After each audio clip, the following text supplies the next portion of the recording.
If you are struggling to stick to coding or just find it frustrating, in this video I'll explain how I learned to code and probably some good advice you never really heard of. Everyone is different and you just need to choose your own path. For example, when I was learning to code, my first scripts were in GTA. Yes, I started to code in games and that was probably the best idea I could have ever come up with. Apart from coding, I also learned how to manage databases, which is a very important skill, and this is why I also recommend do stuff that interests you. Don't follow the crowd.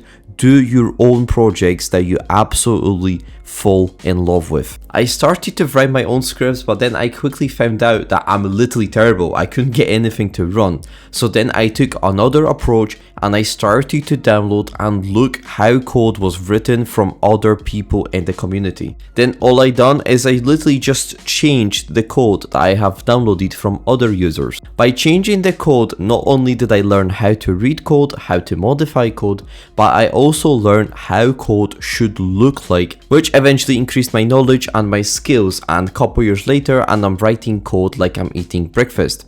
So the point of me telling you this is choose your own path. Choose something that interests you. Maybe like I showed you, maybe you like game development, then you should start coding in games, and this basically builds up your skills regardless of the programming language. They are all similar, and even if you learn one programming language, you can still program in multiple programming languages, and this is the beauty of IT. Also, don't forget to split your code into multiple sections to prevent burnout. If you try to write the whole code in one day at once, you're just gonna burn yourself out, and it is just better to do it in sections. Alright, that'll be it. If you have any questions, comment down below, and thank you for watching, and peace.